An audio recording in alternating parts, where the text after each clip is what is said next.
তওবা করার সময়টুকু এখন আমার নাই, মরণ আমায় ডাকে দিয়েছে যেতে হবে ভাই, মরণ আমায় ডাকে দিয়েছে যেতে হবে ভাই।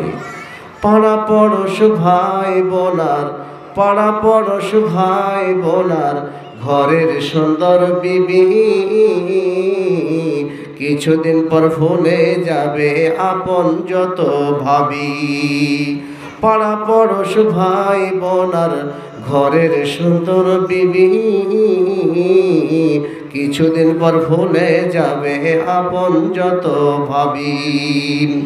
রেখে যাওয়া সম্পদ আমার নিয়ে যাবে লুট করে, রেখে যাওয়া সম্পদ আমার নিয়ে যাবে লুট করে, আমি পাপী থাকবো একা অন্ধকার কবরে।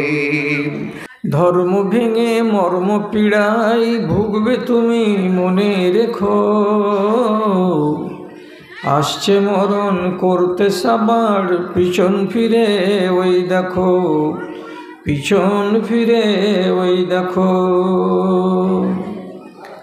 শখের বাজার সামটি এনে দিন ফুরায় রাত এলো, এদেশ ছেড়ে সে দেশে যেতে কি নিয়েছো তাই বলো, কি নিয়েছো তাই বলো।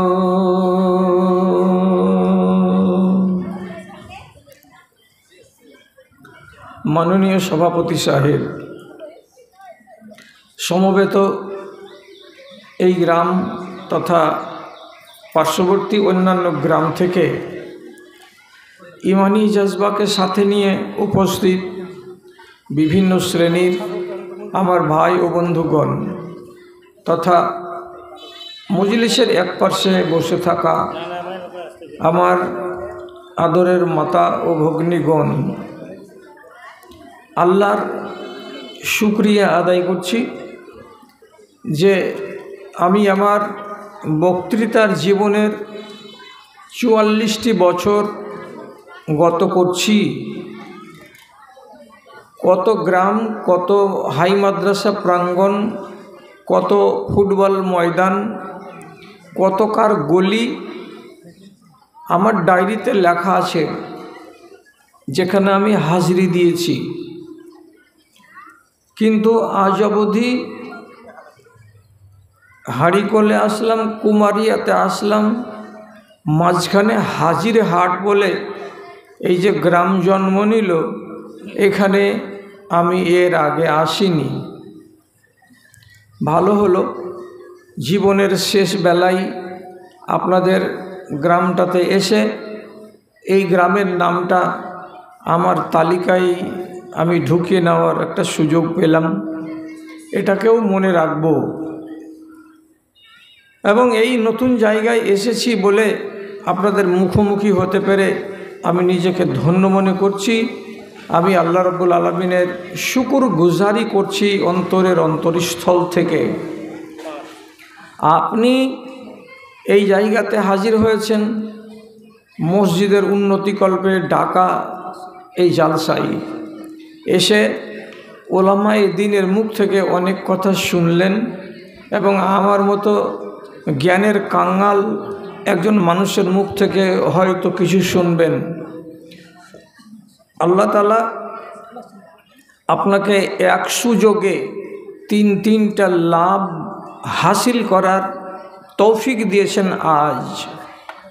কেন যে বাড়ি থেকে এসেছেন কষ্ট করে পায়ে ধুলোবালি লাগিয়ে।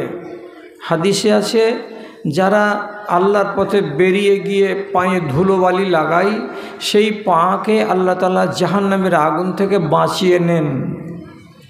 কাজে আপনি এদিক দিয়ে যদি একবার দেখেন তা আপনি একজন ভাগ্যবান মানুষ।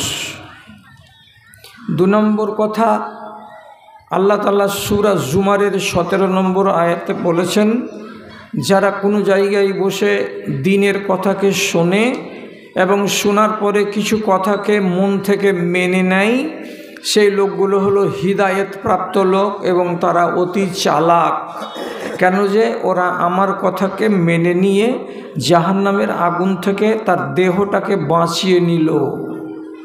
তাহলে আপনি অনেকটি কথা শুনেছেন, আর কিছু কথা শুনবেন, এদিক দিয়ে আপনি ভাগ্যবান। আর একটা কথা, আল্লাহ তাআলা মুত্তাকিনদের পরিচয় দিয়েছেন সূরা বাকারার প্রথম পাতায় 3 নম্বর আয়াতে গিয়ে বলছেন, ওয়ামিম্মা রাযাকনাহুম ইউনফিকুন, যারা আমার দেওয়া ধন সম্পদ টাকা পয়সা থেকে কিছু অংশ আমার নামে খরচ করে, ওরা হলো মুত্তাকিন। আপনি এটাও করলেন, তাহলে এক সুযোগে কিছু টাকা দিয়ে মুত্তাকিন হওয়ার একটা সুযোগ নিলেন, আর এক সুযোগে দ্বীন ও ঈমানের কথা শুনে নিজেকে হেদায়েতপ্রাপ্ত মানুষ হিসাবে চিহ্নিত করলেন, আর একবার পায়ে ধুলোবালি লাগিয়ে কষ্ট করে এখানে এসে নিজের দেহটাকে আগুন থেকে বাঁচিয়ে নিতে পারলেন। তাহলে আমরা যদি এক সুযোগে এতটি লাভ অর্জন করে থাকি, তো আল্লাহ তাআলার নামক হালালি কেন করব না? যে আল্লাহ আমাকে সুযোগ দিয়েছেন, সেই আল্লাহ তাআলার আমরা মনের কোণ থেকে, অন্তরের অন্তরস্থল থেকে একবার শুকরগুজারি করি, তার নামক হালালি করি। আপনি একবার যদি বলেন মোহাব্বতের সাথে আলহামদুলিল্লাহ। তারপরে তার আখেরি রাসূল রাহমাতুল্লিল আলামিন, বিপ্লবী জননেতা জনাবে মুহাম্মাদুর রাসূলুল্লাহ সাল্লাল্লাহু আলাইহি ওয়াসাল্লামের উপর শত সহস্র দরুদ ও সালাম নাজিল হোক। আল্লাহুম্মা সাল্লি আলাই, আল্লাহুম্মা বারিক আলাই। বিরাদারান ইসলাম, আমি খুব আপনাদের পরিচিত মানুষ, আর পরিচিত বলে হয়তো লোকের সংখ্যা আজকে কম হয়েছে, যে ওকে আর কতবার শুনবি। তবে কথাটা আপনাকে ভরসা দিয়ে বলছি, আপনি আমাকে যতবার শুনবেন আমি আপনাকে ততবার আলাদা আলাদা কথা শোনাবো। যেটা কথা বাটনাতে শুনিয়েছি সেটা কথা রসুনগঞ্জে শোনাবো না, যেটা রসুনগঞ্জে শুনিয়েছি সেটা হাজিরহাটে শোনাবো না। আপনি যদি আমাকে শোনেন, তাহলে আপনাকে প্রত্যেক দিন আলাদা আলাদা আলাদা আলাদা কথা শোনাবো। যদি বিশ্বাস না হয় তাহলে বলি যে বুখারী শরীফে কেবলমাত্র ৭৫০০-এর কাছাকাছি হাদিস আছে। তো যদি আমি বুখারীর হাদিসগুলোকে বলি, তো তাহলে এইটা বলতে বলতে তো আমার ২০ বছর কেটে যাবে। তাহলে আপনি মন্দ ধারণা কেন রাখবেন? আমি বড় আশা করে আপনাদের এই জায়গাতে এসেছি যে আমাকে দীর্ঘ সময় ধরে আলোচনা রাখতে হবে। আপনি যদি আমাকে ছেড়ে পালিয়ে যান, তো আপনি আমার শত্রু নন। যত তাড়াতাড়ি ছেড়ে পালিয়ে যাবেন তত আমার ভালো, কিন্তু ১.৫ ঘন্টার আগে যদি পালান, তো এটা আমি কামনা করি না। এখন আরম্ভ করছি কথা। কি বলছি? আপনাকে একটা আয়াত শোনালাম সূরা আলে ইমরান থেকে, আর একটা আয়াত পড়ে শোনালাম সূরা মায়েদা থেকে। এই দুটো আয়াতে আল্লাহ রাব্বুল আলামিন ঈমান বস্তুটাকে নিয়ামত বলেছেন। ঈমানটাকে আল্লাহ তাআলা বলেছেন এটা আমার নিয়ামত। যারা এই নিয়ামতকে পেয়েছে তারা ভাগ্যবান, তাদের তকদির উজ্জ্বল বলেই ঈমানটা সে পেয়েছে। না হলে, ছোট করে বলছি, লম্বা নয়, আপনি যেদিন আপনার মায়ের পেটে ১২০ দিনের বাচ্চা হিসাবে হয়েছিলেন, সেদিন আপনার ওজন ছিল ৩০০ গ্রামের এত বড় একটা মাংসপিণ্ড। নড়ছিল না মায়ের পেটে। সহিহ হাদিস, আল্লাহ তাআলা এক ফেরেশতাকে বলেন, ৭ আসমানের উপরে যেখানে রূহ রাখা আছে, এই ফেরেশতা এই রুহুটাকে হাতে করো। নিল, কোথায় নিয়ে যাব আল্লাহ? তো আল্লাহ তাআলা বলেন যে হাজির হাটের দক্ষিণ প্রান্তে ওই টালির বাড়িটাই পশ্চিম ভিটার ঘরে দেখো একটা মেয়ে ছেলে শুয়ে আছে, তার পেটের ভেতরে একটা বাচ্চা এসেছে। কতদিন বয়স হলো? 120 দিন বয়স হলো। ওই মেয়েটার পেটের ভিতরে যেখানে বাচ্চাটা আছে ওতে এই রুহটা ফুঁকে দিয়ে চলে এসো, এটাই তোমার কাজ। আল্লাহর ফরিস্তা রুহটাকে নিয়ে এসে এই হাজিহাটের একটা মুসলমান মহিলার পেটের ভেতরে দিয়ে চলে গেল। 10 মাস পরে আপনি ভূমিষ্ঠ হলেন। তো যেদিন ভূমিষ্ঠ হলেন সেদিন লোকেরা খবর দিল কি মা বিয়ার বেটা হয়েছে। তাহলে আপনার মায়ের নাম কি? মা বিয়া। আপনার বাবার নাম কি? সুলাইমান। তাহলে বাপ মুসলমান এবং মা মুসলমান, মুসলমানের ঔরসে আপনি জন্মিলেন মুসলমান। যদি আল্লাহ তাআলা এটা করতেন, কি করতেন? এ ফেরেশতা এই রুহটা নেও, আর নেওয়ার পরে উত্তর মাথায় দেখতে পাচ্ছ হাঁড়িকলের 3-4টা ঘর আছে, শিডিল ট্রাইব বা শিডিল কাস্টের। ওইখানে একটা মেয়ে ছেলে আছে, তার নাম মালতী। ওর পেটের ভেতরে একটা বাচ্চা 120 দিন বয়সের হয়েছে। এই রুহটা ওর পেটের ভেতরে দিয়ে চলে এসো। তো যদি রুহটাকে মালতীর পেটের ভিতরে আল্লাহ তাআলা দিয়ে দিতেন তাহলে আপনি পয়দা হতেন কার বাড়িতে? একটা রবিদাসের বাড়িতে। আপনি বড় হয়ে কি হতেন? রবিদাস হতেন। তো সেই দিন আল্লাহ রাব্বুল আলামিন আপনার রুহটাকে মুসলমান মায়ের পেটে ভরে আপনাকে মুসলমান করে জন্ম দিলেন। আপনার বুকে জন্মসূত্রে এলো কি? তো ঈমান। আর যদি আল্লাহ তাআলা এটা না করতেন তো জন্মসূত্রে আপনি ঈমান পেতেন না। তাহলে এটা আল্লাহ তাআলার কত বড় নিয়ামত আপনি আইডিয়া করে নেন এইবার।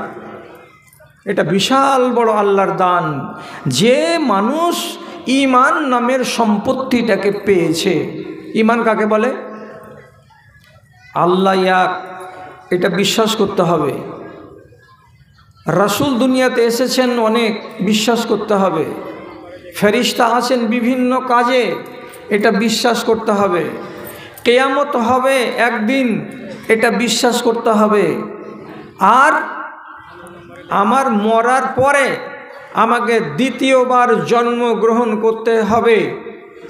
আর আমার কপালে তকদির বলে একটা কথা আছে, কি আছে আমি জানি না, তকদিরকে বিশ্বাস করতে হবে। এর নাম ঈমান। এইবার আপনাকে যেটা কথা আজকে আমি বুঝাতে চাইছি সেটা হলো এই, মানুষের ঈমান বাড়ে আর মানুষের ঈমান কমে। মানুষের ঈমানে পোকা লাগে, মানুষের ঈমানের গা থেকে আবার পোকা ছুটে যায়। আপনি মরবেন তো একজন মুমিন হয়ে মরবেন। আপনি যদি মরেন মুসলমান হয়ে তাহলে বিপদ আছে। আপনাকে মুমিন হয়ে মরতে বলছি। কেন? মুসলমান কাকে বলে আর মুমিন কাকে বলে? একটা মানুষ যদি নামাজ, রোজা, হজ, যাকাত, পর্দা এগুলো সব জিনিসকে মানে, আর যত হারাম আছে চুরি, ছিনতাই, রাহাজানি, পরনিন্দা, গীবাত, সুদ, মদ এগুলো থেকে নিজেকে বাঁচিয়ে রাখে, তাহলে এই লোকটা হলো মুমিন। আর একটা লোক, একটা মহিলা, সে নমাজ পড়ে, রোজা করে, হজ করে, সবই করে, কিন্তু বেচারি পর্দা করে না। এই মেয়ে ছেলেটি মুমিন নয়, এই মেয়ে ছেলেটি হলো মুসলমান। একটা লোক নমাজ, রোজা, হজ, যাকাত সবই করে, কিন্তু নিশা না করতে গেলে ওর দানা হজম হয় না, এই লোকটা হলো মুসলমান, এ লোকটা মুমিন নয়। যদি আপনার ইমানের গায়ে দাগ থাকে, কিসের? আপনি কোনো না কোনো অন্যায় কাজের সঙ্গে নিজেকে জড়িয়ে রেখেছেন, তাহলে আপনাকে মুমিন বলা যাবে না, আপনাকে মুসলমান বলা যাবে। আপনি মরেন ইমানদার হয়ে। আর সব সময় এটা কথা আপনাকে জাগ্রত করে রাখতে হবে, আমার ইমানে যেন পোকা না লাগে। তাহলে বুঝাবো কি করে আপনাকে আমি? মেয়ে ছেলে পিলে আগেকার দিনে 7 দিন 5 দিন 4 দিন পর পর মাটির হাঁড়িগুলোকে পুড়াতো, ধুয়ে টুয়ে দেওয়ার পরে কি করতো? পুড়াতো, উল্টো করে আখার উপরে রেখে দিয়ে তাপ দিত হাঁড়িতে। কেন? হাঁড়িটাতে ভাত যেন নষ্ট না হয়ে যায়। আপনি তো জানেন এটা কথা। এখনকার হয়তো দেশের মেয়ে ছেলে পিলে তা করে না। ফাল যেটাতে আপনি হাল চালাচ্ছেন রোজ রোজ রোজ রোজ, মাস 3 মাস পর পর একবার করে ফালটাকে তাড়াতে হয়। এটা বুঝেন না? বুঝেন না? ফাল তাড়া মানে কি? কামারের বাড়ি নিয়ে গিয়ে গোড়া থেকে পিটিয়ে ওকে লম্বা করতে হয়। এটা হলো ফালকে তাড়ানো, না হলে কাজ হবে না। আরও বলছি আপনাকে, বছরে একবার করে মা খালারা ঘর বাড়িকে দেয়ালকে লেপা পোছা করে, ঝাড় ঝাঁটা দেয়, দিয়ে চিকন চাকন করে দেয়, সৌন্দর্যকে বাড়িয়ে দেয়। এটা কেন করে? এটা করতে গেলে চিকন ঘর, চিকন বাড়ি, ধুলাবালি থাকবে না, দেখতে মনোরম পরিষ্কার লাগবে। তাহলে আপনাকে একবার করে মাঝে মাঝে আপনার ইমানকে ঝেড়ে ঝেড়ে দেখতে হবে। একবার করে ইমানের গায়ের ময়লাগুলোকে সরাবার জন্য একবার হিলতে হবে, আর হিলাতে হবে নিজের ইমানটাকে, আর দিয়ে নিজেকে ফয়সালা করতে হবে, আমার ইমানে দাগ নেই তো, আমার ইমানে পোকা লেগে নাই তো। যদি পোকা থাকে তাহলে পোকাটাকে আপনাকে সারাতে হবে। নবীজি হাদিসে বলছেন, ইন্না লিল ইমানে সাহাবাতুন কা সাহাবাতিল কামারে। যেমন চাঁদ 14 তারিখের ঝকঝকা হয়ে আসমানে দেখা দেয়, আর এত পূর্ণিমা রাতে সুন্দর আলো দেয়, ওই দিক থেকে এক ফালি মেঘ উড়তে উড়তে চাঁদের যখন সামনে এসে যায়, তখন দুনিয়াতে অন্ধকার নেমে যায়, চাঁদ ঢেকে যায়। তারপরে যখন মেঘটা সরে যায়, তখন আবার চাঁদটা উজ্জ্বল হয়ে চোখের সামনে দেখা যায়। মেঘে যদি চাঁদকে ঢেকে দেয় তো আলো হারিয়ে যায়, মেঘ সরে যায় তো আবার আলো প্রস্ফুটিত হয়।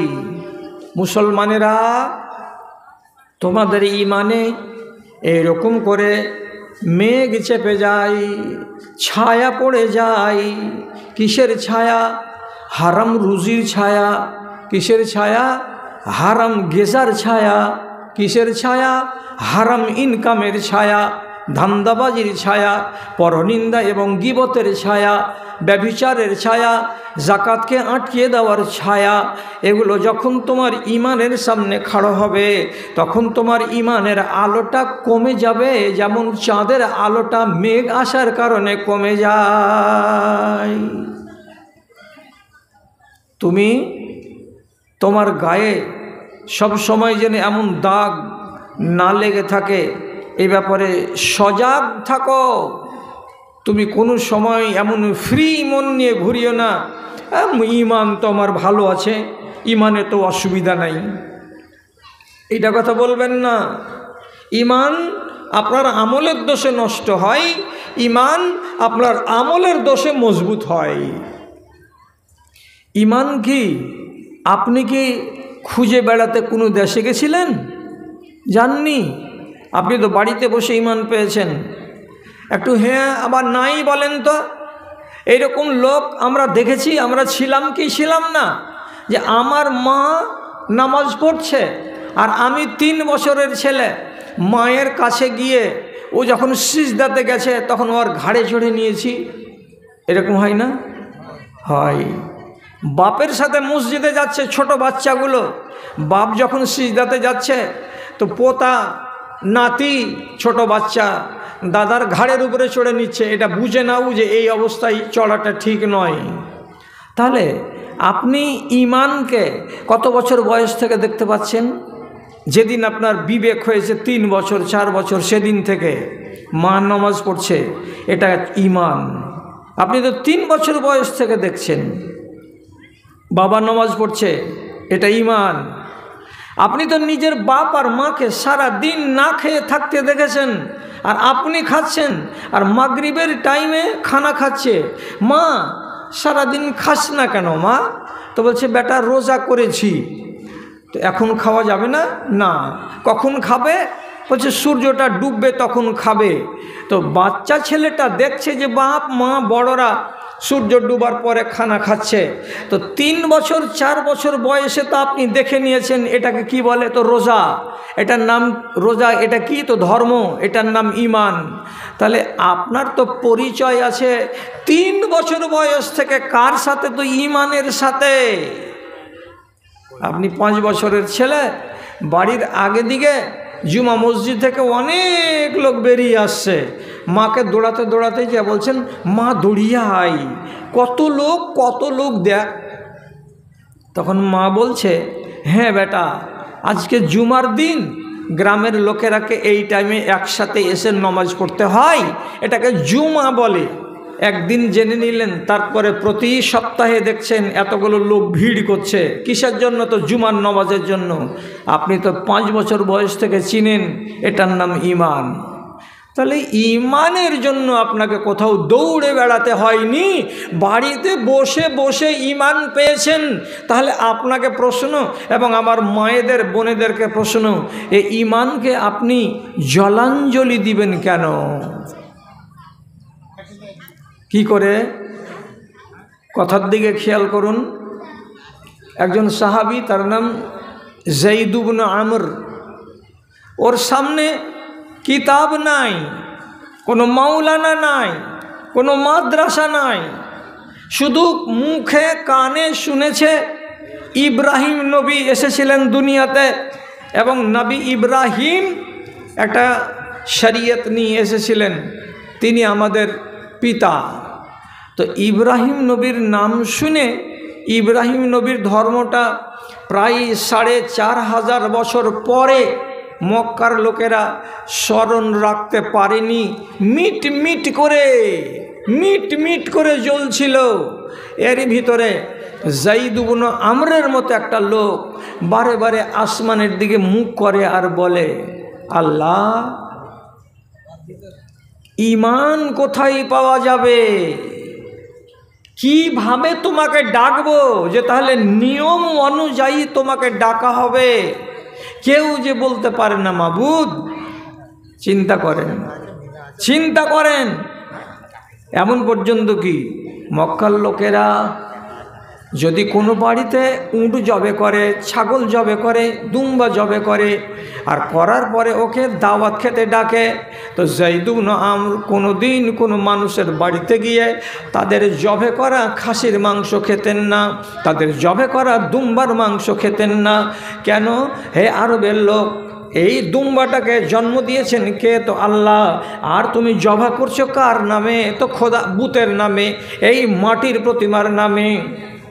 তোমরা এই যে নকল খোদার নামে তোমাদের জানোয়ারগুলোকে জবে করছো, এটা হালাল নয়, এটা হারাম, কাজে এমন মাংস আমি খাবো না। তখন তো নবী আসেনি, তো শরীয়ত কোথায়? শরীয়ত তো নাই। তা আসল শরীয়তটা পাবে কোথায়? এই জন্য বেচারি পেরেশান আছে যে আল্লাহ তোমাকে পাবো কি করে, ঈমান পাবো কি করে, ঈমান কোন জায়গাতে গেলে খুঁজে পাওয়া যাবে? আর আপনি কি খুঁজে বেরিয়েছেন জীবনে কোনো দিন? ঈমান কোথায় পাওয়া যাবে? আপনার বাড়িতে ঈমান, আপনার গ্রামে ঈমান, আপনার মসজিদে ঈমান, আপনাকে কষ্ট করে বেড়াতে হয়নি।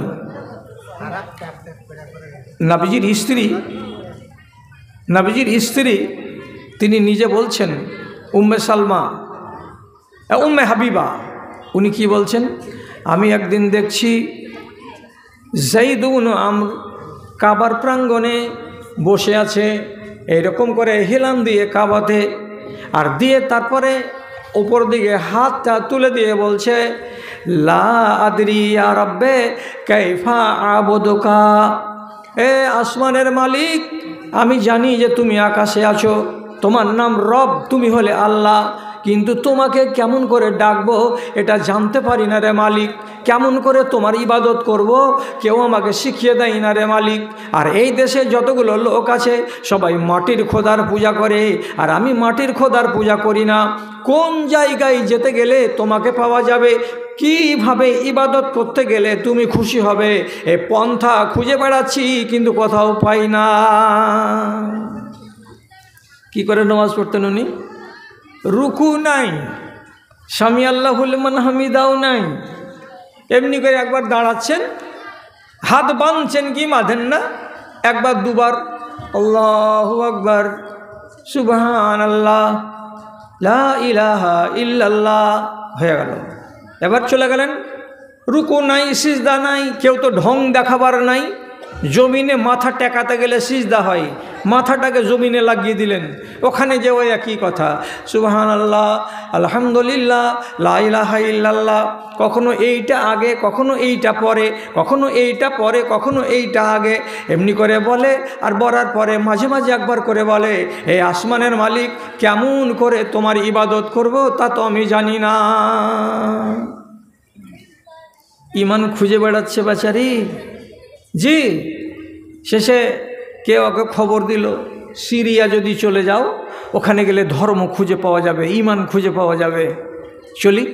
চলে গেল সিরিয়া। সিরিয়াতে গিয়ে একটা রাহেবকে বলছে, ঈসাই ধর্মের যেটা মুলবি পাদরি, ওকে যা বলছে, ভাই আমি ধর্ম খুঁজে বেড়াচ্ছি, নেই, কোথায় পাবো, আল্লাহকে কোথায় পাবো? তখন বলছে যে আমার কাছে পাবা, কি করতে হবে?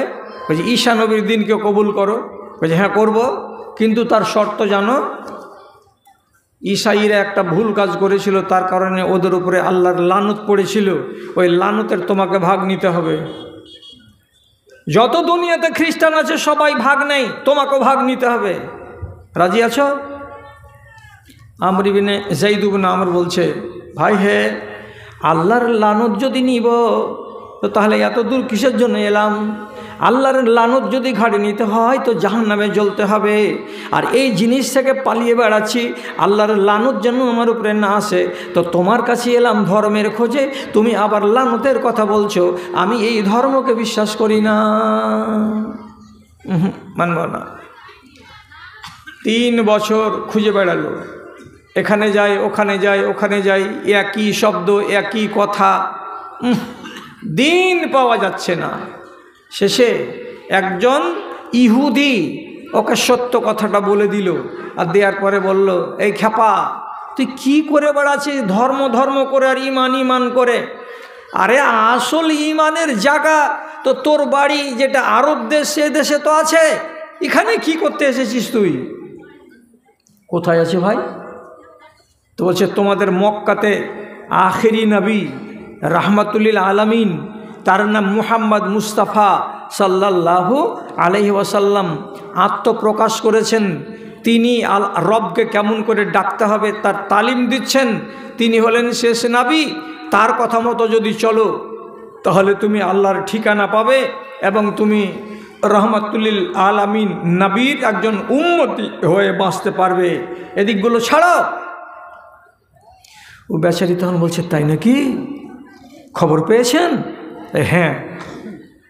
সব ফেলে দিয়ে একটা উঁটে চড়ে যা তার তল্পি তল্পা ছিল নিয়ে রওনা দিয়েছে মক্কার পানে। কিছু দূর যাওয়ার পর রাতের বেলায় সে দেশে তো লুটতরাজ, দাঙ্গা হাঙ্গামা, মাল ছিনতাই, লুটে নেওয়া এগুলো তো সাধারণ ব্যাপার ছিল। রাতের বেলায় যায়েদ ইবনে আমরকে কিছু ডাকাতেরা ঘিরে নিল, আর নেওয়ার পরে ওর মাল কয়টাকে ছিনিয়ে নিল, আর নেওয়ার পরে ওকে বলছে খালি হাত চলে যা। যেমনি তাকে খালি হাত যাওয়ার সুযোগ করে দেওয়া গেল। আর একজন ডাকাত বলছে, একে যদি খালি হাত ছেড়ে দাও তাহলে পরে কিছু দূর গিয়ে খবর দিয়ে দিবে যে এই জায়গাতে ছিনতাইকারীর দল আছে, অতএব কোনো সওয়ারি এ রাস্তা দিয়ে যাবে না। যদি নিজেদের ব্যবসাকে চালু রাখার ইচ্ছা থাকে তাহলে আর মাল লুটে নিলি তার জীবনটাকেও লুটে নি, একে মেরে শেষ করে দে। বেচারিকে ওখানেই কপিয়ে মেরে শেষ করে দিল। মদিনা মক্কা পর্যন্ত পৌঁছিতে পারল না, আখেরি নবীর দিদার পেল না এবং নতুন ধর্ম ইসলামকে কবুল করার সুযোগ পেল না। কিছুদিন পর তিনি খবর পেলেন, আমার নবী খবর পেয়ে গেলেন যে এই রকম একজন আল্লাহর বান্দা মক্কাতে ছিল, ধর্মের খোঁজে দেশ বিদেশে বেরিয়ে বেরিয়ে সিরিয়া থেকে খবর পেল যে আপনি এখানে আত্মপ্রকাশ করেছেন। দৌড়ে দৌড়ে আশেকানা মন নিয়ে চলে আসছিল, রাস্তাতে তাকে মেরে ফেলে দিয়েছে ডাকাতের দল। রাসূলুল্লাহ দুঃখিত হলেন, আর হওয়ার পরে সাথে সাথে সুসংবাদ দিয়ে বলছেন, আমার উম্মতিরা তোমরা কান খুলে শোনো, কিয়ামতের দিন আমার পেছন দিকে আমার উম্মতিরা দাঁড়াবে, আর আমার সামনে এক সাইডে এই যায়েদ ইবনে আমর বলে লোকটা একাই দাঁড়াবে। সে কার উম্মত হয়ে দাঁড়াবে? তো নবীজি বলছেন সে একাই একটা উম্মত হয়ে দাঁড়াবে। ওটা ইব্রাহিম নবীর উম্মত নয়, এটা আমারও উম্মত নয়। সে উম্মত একটা স্বতন্ত্র উম্মত হয়ে হাসরের ময়দানে খাড়া হবে এবং আল্লাহ রাব্বুল আলামিন তাকে সুন্দর বদলা দেবে। আচ্ছা, কেন বললাম বুখারীর হাদিসটা? আপনি কয়দিন ধর্মের খোঁজে এখান থেকে শামসি গেছিলেন মনে আছে না? ধর্ম খুঁজতে আমাকে কোনো জায়গায় টাকা পয়সা খরচ করে যেতে হয় না? গ্রামের জুমা মসজিদে শুক্রবারের দিন যদি যাই তাহলে 8 ঘন্টা করে ওয়াজ হবে। বছরে কয় দিন? 52 দিন। 52 দিনে কয় রকমের ওয়াজ হবে? কোনো দিন হবে মাতা পিতার সেবা, কোনো দিন হবে সুদ, কোনো দিন হবে মদ, কোনো দিন হবে জান্নাত, কোনো দিন হবে জাহান্নাম, কোনো দিন হবে ব্যবসা, কোনো দিন হবে হালাল, কোনো দিন হবে হারাম, কোনো দিন হবে রমজান। এই করে করে করে করে সারাটা বছর আপনাকে ধর্মের জ্ঞান দেওয়া হয়, আর কোনটা করতে হবে তার জ্ঞান দেওয়া হয়, আর কোনটা করতে হবে না তার জ্ঞান দেওয়া হয়। তার মানে বাড়িতে বসে বসে আপনি দ্বীনকে পেয়েছেন, ধর্মকে পেয়েছেন। তাহলে যে মানুষটাকে চেরানা মেহনত করতে হয়নি ধর্মের ব্যাপারে, আর সেই আল্লাহর নিয়ামতকে পাওয়ার পরে আজ আপনি ধর্মের সঙ্গে ছিনিমিনি কেন করে বেড়াচ্ছেন? এটাই তো জবাব, এটাই তো আপনার কাছে আমার জিজ্ঞাসা। কেন করছেন এরকম দাদাজান ভাইজান আপনারা আর আমরা, আমাদের দেশের লোকেরা ইমানকে নিয়ে ছিনিমিনি চলছে সারাটা দেশের মাটিতে? কি ছিনিমিনি? হ্যাঁ, ছিনিমিনিটা হলো এইটাই যে আপনি তো জোর গলাতে বলবেন যে আমি একজন মুসলমান, এবং আমিও বলবো যে হ্যাঁ আপনি ইমানদার, কিন্তু ইমানগুলোকে ভাগযোগ করে দেখেছেন? কইছে মৌলভী সাহেব ইমানকে ভাগ করব কেমন করে? হ্যাঁ, নীতিতে যদি মাপতে চান তো মাপা যাবে। এই মজলিসে যতটি বেটা ছেলে আপনারা আছেন, কাউরি ইমান আছে ইবলিশের ইমানের মতো। কইছে ওরে আল্লাহ রে, মৌলভী সাহেব বাঁশ দেওয়া কথা বলিও না। আপনার উপরে কি রাগ আছে? আমার রাগ নাই। এখানে যতটি মেয়ে ছেলে আছে যদি ভালো করে কাঁচ দিয়ে দেখেন তো দেখা যাবে কিছু কিছু বেটি ছেলের ইমান আছে ফেরাউনের মতো। এখানে এই নর নারীগুলোকে যদি একবার ভালো চোখ দিয়ে দেখেন, চিন্তা করে দেখতে যান, এমন কিছু লোক পাওয়া যাবে যাদের ইমান আছে আবু লাহাবের মতো। কোচে ভারী লাগছে শুনতে মৌলভী সাহেব, আবু লাহাব তো হারামি লোক, তো ওর ইমানের মতো আমার কেন মিল হলো? ফেরাউন তো শয়তান মারদুদ, তো ওর ইমানের মতো আমার ইমান কেন হবে?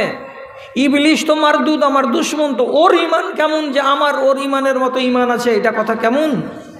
আপনাকে শর্ট করে বলছি, কি ফেরাউন জিন্দেগি বেহর বলে আসলো যে আমি আল্লাহ, আমি আল্লাহ। এমন পর্যন্ত কি ওর বাড়ির একটা কাজের মেয়ে ছিল খাদেমা, ও ওর নিজের পালক বেটিকে চিরুনি করছিল, আর চিরুনি করতে করতে হাত থেকে চিরুনিটা পড়ে গেল। তখন এই কাজের মেয়ে, তার নাম হলো মা শ্বেতা, এই মহিলা চিরুনিটাকে যদি উঠালো তো উঠাবার কারে বলছে সুবহানাল্লাহ, এটা একটা তসবিহ পড়ল। ফেরাউনের পুষা বেটি কাজের মেয়ের দিকে এমনি করে তাকিয়ে বলছে তুই কি কহলি? কে আল্লাহ? কেন আমার বাপ ফেরাউন তোর রব নয়? তুই কোন আল্লাহর কথা বললি বলতো? কাজের মেয়েটি বলছে তোর বাপ কেন আল্লাহ হবে? আসমানের উপরে যিনি আছেন উনি আমার আল্লাহ, তোরও আল্লাহ, তোর বাপেরও আল্লাহ। তো বলছে কহে দিব আর বাপকে, যা বলে দেগা। সাথে সাথে চুল বাঁধা ছেড়ে দিয়ে টান টান করে হাঁটতে হাঁটতে গলিতে যায় বলছে আব্বা, যেই মেয়ে লোকটাকে তুমি 10,000 টাকা করে বেতন দিছ, আর যদি হাত থেকে চিরুনি পড়ে গেল তো চিরুনি উঠাতে গেল তো বলছে কি বিসমিল্লাহ, তো কে ওইটা আল্লাহ? বলছে আসমানের উপরে আছে ওইটা আল্লাহ। তখন বলছে ও কথা বলেছিলি নাকি? তুই আমাকে আল্লাহ বলে মানিস না? বলছে না, মানি না। বেচারিকে শেষ পর্যন্ত চোখের সামনে এত বড় কড়াইয়ে 20 টিন তেল ঢেলে দিয়ে বিশাল বড় চুলাতে তাপ দিয়ে এবার বলছে তোর চোখের সামনে তোর 2টা বাচ্চা আছে, ফেলে দিব, এখনও বল যে ফেরাউন আল্লাহ। বলছে না, বলবো না।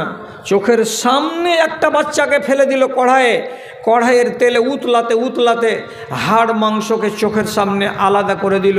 আর একটা বাচ্চাকে ধরে বলছে বল ফেরাউনকে আল্লাহ বলে স্বীকার কর। যে করবো না। আর একটা বাচ্চাকে ফেলে দিল কড়াইয়ের তেলে, বাচ্চাও মরে গেল। তারপরে যেটা কোলে বাচ্চা আছে এই বাচ্চাটাকে কোলে নেওয়া অবস্থায় বলছে বল, নাহলে এই বাচ্চাকে ফেলে দিব। তো কোলের বাচ্চাটাকে, দুধ খাওয়া বাচ্চাকে আর মা ফেলতে পারবে না বলে দ্বিধা করছে। ফেরাউনকে আল্লাহ বলবো তাহলে বাচ্চাটা বেঁচে যাবে, না যদি বলবো বাচ্চাটাকে মেরে দিবে। মায়ের কোলে 6 মাসের বেটি আওয়াজ করে বলছে আম্মা 10 মিনিটের জন্য ফেরাউনের কড়াইয়ে যদি জ্বলে যাই আর তুই যদি জ্বলে যাবি তো 10 মিনিটের ওই পারেই তুমি আর আমি আল্লাহর জান্নাতে এক জায়গায় হয়ে যাব। অতএব চিন্তা করতে হবে না মা, তুমি আমাকে কড়াইয়ে ফেলে দাও, আর দেওয়ার পরে তোমার কাছে প্রস্তাব যাবে, তুমিও স্বীকার করে নাও, তোমাকেও কড়াইয়ে ফেলে দেওয়া হবে। 3 বাচ্চাকে কড়াইয়ে পোড়ালো। পোড়াবার পরে এই মেয়েটাকে কড়াইয়ে ফেলার আগে বলছে একটা শর্ত আছে, আমাকে যদি তোমরা পুড়িয়ে দাও তা আমি শুধু চাইছি তোমার কাছে আমার একটা আর্জি, এই যে 4টা বাচ্চাকে তুমি এমনি করে পুড়িয়ে 4 জন লোককে মারলে এদের কবর কিন্তু তোমাকে পাশাপাশি দিতে হবে, দূরে দূরে দিতে হবে না। আমার 3 বাচ্চা থাকবে আর আমার বাচ্চার সঙ্গে আমিও থাকবো কবরে, এমনি করে কবরটা দিবা তো? ফেরাউনের লোক বললে হ্যাঁ অমনি করেই দিব। এভাবেই কবর দেওয়া হলো 4 জনকে। চিন্তা করবেন এটা কবে? আমার নবীর জন্মের 2500 বছর আগেকার ঘটনা। এবার নবীজি দুনিয়াতে এলেন, আসার পরে যখন আসমানের সফরে যাচ্ছিলেন বাইতুল মুকাদ্দাস থেকে, তো আসমানের সফরে বেরিয়ে গিয়ে কিছু দূর যখন চলে গেছেন তখন নবীজির নাকে সুন্দর সুন্দর জান্নাতুল ফেরদাউস সেন্ট আসছে, ঘ্রাণ আসছে নাকে। তখন নবীজি জিজ্ঞেস করে বলছেন জিবরিল আমিন, এ ফাঁকা জায়গাতে এত মিষ্টি ঘ্রাণ, এত আতরের সেন্ট আমার নাকে কেন লাগছে? কোথা থেকে এটা আসছে? হযরতে জিবরিল জবাব দিয়ে বলছেন হে আল্লাহ পাকের রাসূল, আপনার নবী হওয়ার 2500 বছর আগে এই সোজাতেই এই সামনে জমিনে এক জায়গায় আল্লাহর বান্দিকে কবর দেওয়া আছে, তার নাম হলো মা শ্বেতা। আল্লাহর নামে তাকে শহীদ হয়ে যেতে হবে। ওর উপরে আল্লাহ তাআলা কত রাজি হয়েছেন যে তার কবর থেকে জান্নাতের সেন্ট উপর দিকে চলে যাচ্ছে, আর সেই সেন্টগুলো আপনি আজ 2500 বছর পরে নিজের ঘ্রাণ নাকে পাচ্ছেন। এত কাজের মানুষ এই জল্লাদ ফেরাউন সব কিছু জানার পরে নিজেকে শুধরাতে পারেনি। এবার নীল নদ পার করে মুসা নবী তার সম্প্রদায়কে নিয়ে বাঁচবার জন্য ওপারে চলে গেলেন। রাস্তা তৈরি করেছিলেন লাঠি মেরে 12টা রোড কোথায়? তো নীল নদীকে বুক চিরে আল্লাহর হুকুমে রাস্তা হলো। ফেরাউন পিছন দিক থেকে আসলো দৌড়ে দৌড়ে, তাড়া করবে বলে নীল নদীর কিনারায় এসে দেখছে রাস্তা।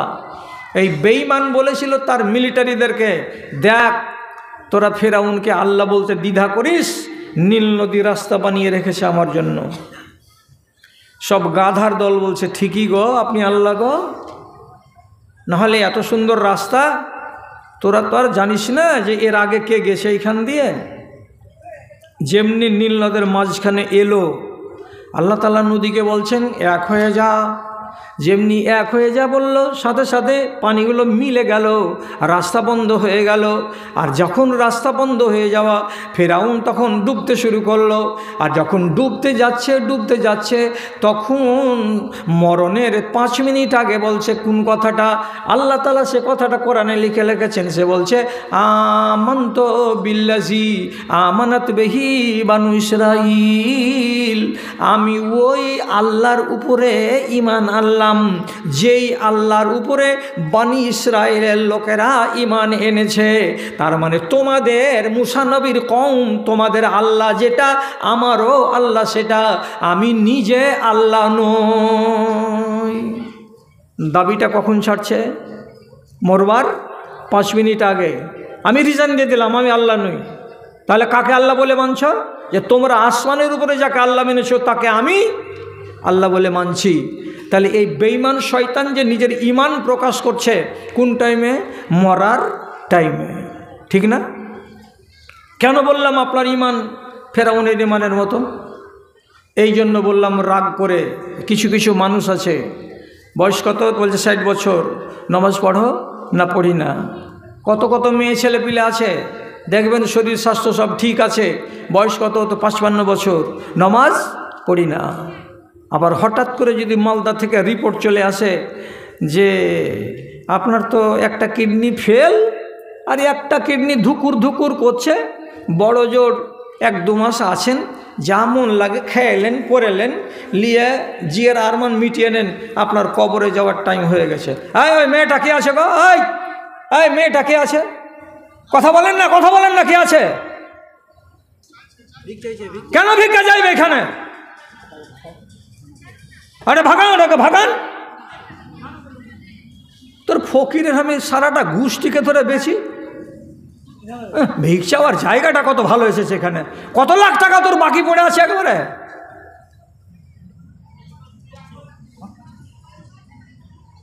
মানুষের ঘাড়ে ঘাড়ে ঘাড়ে ঘাড়ে ভিক্ষা করতে আসছে শালা বেলজ্জা কোথাকার। হ্যাঁ, কি বলছিলাম? তো যখন হঠাৎ করে মালদার ডাক্তারে রিপোর্ট করলো কিডনি ফেল, আর কিডনি ফেল শোনার পরে বেটাকে কইছে, এটা কি কহিলে রে বেটা? কইছে, লক্ষ্য থাকবে মা, তুই তো বকিস না, তো ওষুধ খা, ভালো হয়ে যাবে। এটা কথা চাপা থাকবে কি? 2 দিন পরে 3রা দিনে দিন ওর বেটি ওর গোড়াতে করে কাঁদছে। কইছে, হ্যাঁ রে মর্জিয়া, কাঁদছিস কেন? কইছে, তুই আর বেশি দিন বাঁচবি না গে মা। কেন? কইছে, তোর কিডনি ফেল হয়ে গেছে। কি কিডনি ফেলটে? তো কইছে, এরকম একটা জিনিস আছে পেটের ভিতরে, ওইটা না থাকতে গেলে মানুষ বাঁচে না। ফেল হয়ে গেছে মানে নষ্ট হয়ে গেছে। তোর মুখ ফুলে গেছে, তোর গাল ফুলে গেছে, তোর শরীর ফুলে গেছে। তুই বুঝতে পারছিস কি? হ্যাঁ বেটা, ফুলে গেছে, মেলাই, হ্যাঁ ফুলে গেছি, ওই তোর মরণের লক্ষণ। আর কোথায় যাবি? আদরির মা তখন ধরলেন নমাজ। পাখা নমাজির বেটি নমাজি, মগরবের নমাজ, আসরের নমাজ, যত নমাজ আছে এই নমাজ ধরলে 7 দিন পরে চলে গেল ভোজ খেতে কবরে। কয়দিন ইবাদত করলে? প্রায় 7 দিন। আর এর আগে যে তুমি 55 বছর বেঁচে থাকলা দুনিয়াতে, এটি কি হয়েছিল?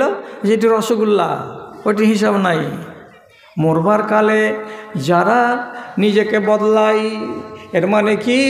যখন দেখবে রাস্তা বন্ধ হয়ে গেছে, হয় ক্যান্সার হয়ে গেছে, কিংবা জন্ডিস হয়ে গেছে, কিংবা আমার লিভারে এমন এমন অসুখ দানা বেঁধেছে যার আমার বাঁচার চান্স নাই, তখন দেখবেন গ্রামের লম্পট হতে গেলেও নমাজির বেটা নমাজি হয়ে যাবে। গ্রামের মদখোরকেও দেখবেন যখন খবর পেয়ে যাবে তোমার কলেজা শেষ হয়ে গেছে, তখন মসজিদকে ধরবে, আল্লাহকে ধরবে।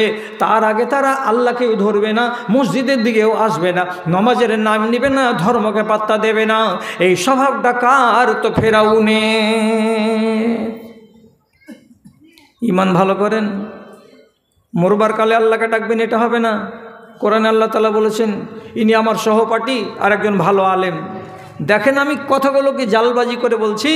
আল্লাহ তাআলা কোরআনে বলছেন, ওয়াইজা আনআমনা আলাল ইনসানি আরজা ওয়া না বিজানিবিহি ওয়াইজা মাসসাহু শাররু ফাযু দুআইন আরিজ।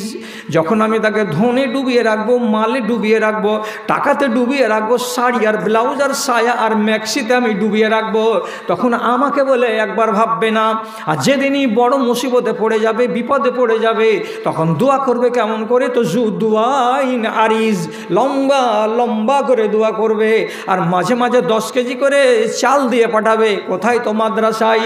দরকার পড়তে গেলে একটা 8 কেজির খাসি মাদ্রাসায় দিয়ে পাঠাবে। আর দিয়ে বলবে, মুলি সাহেবেরা এটাকে তোমরা খেয়ে নিও, আর নেওয়ার পরে আমার জন্য দোয়া করিও, আমাকে আল্লাহ যেন হায়াত দেয়। কিরে, মরবার কালে শরবত খাবি? এটা ফেরাউনের ইমান। কিছু মানুষ আছে এখানে, বেটা ছেলেও বেটি ছেলেও, এদের ইমান আছে কার মতো? তো ইবলিশের মতো। ইবলিশের ইমান নিয়ে মরলে হবে না, আপনাকে পাকা ইমানদার হতে হবে। আবু বকরের মতো, উসমানের মতো, আলীর মতো পাকা ইমানদার হয়ে মরুন। ইবলিশের ইমান মানে কি?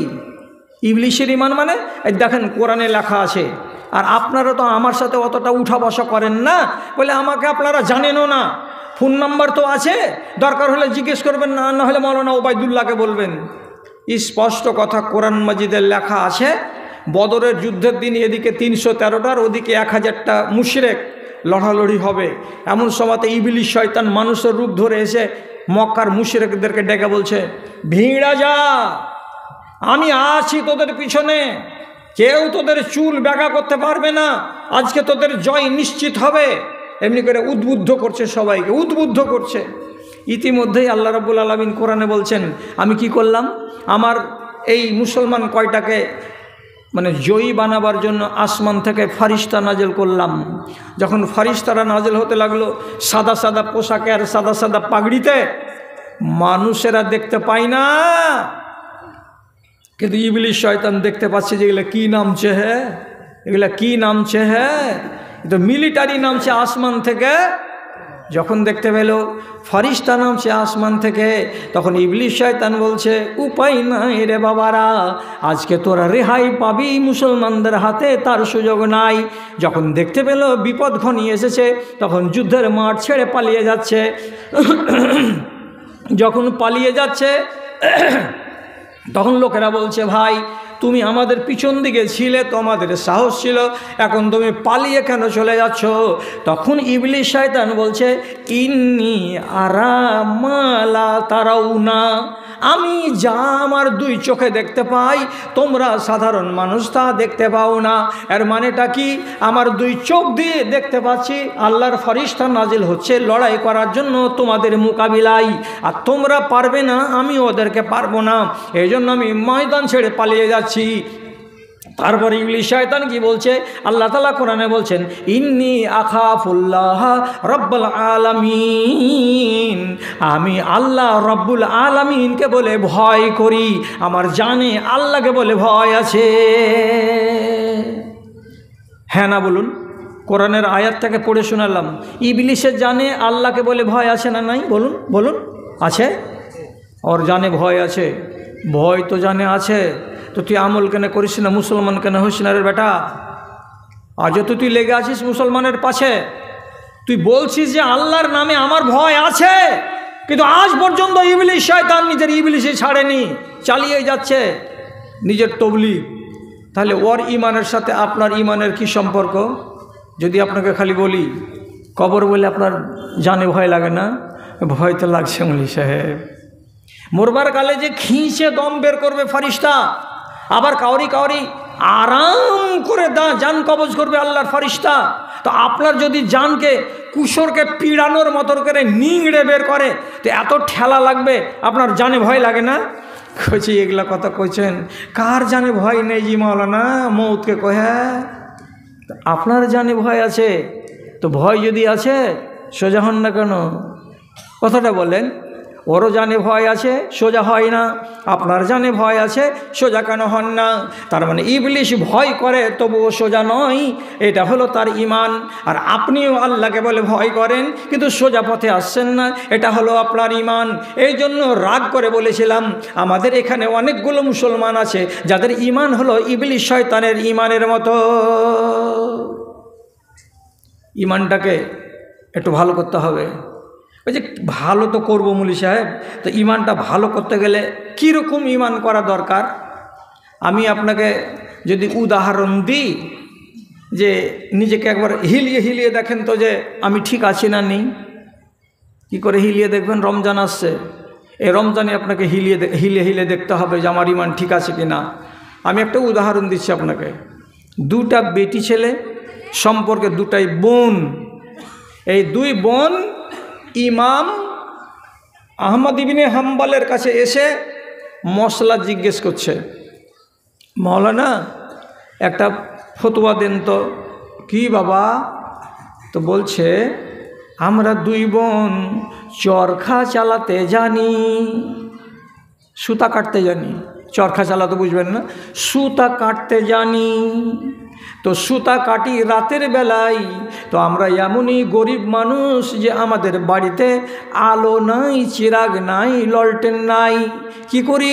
আমার বাড়ির সামনে ত্রিমোহনীতে রাজার পক্ষ থেকে জায়গা জায়গা যে বড় বড় আলোর স্তম্ভ বসানো হয়, তো রাজার জ্বালানো আলোর পার্শ্বে দাঁড়িয়ে দাঁড়িয়ে আমরা সুতা কাটি রাতের বেলায়।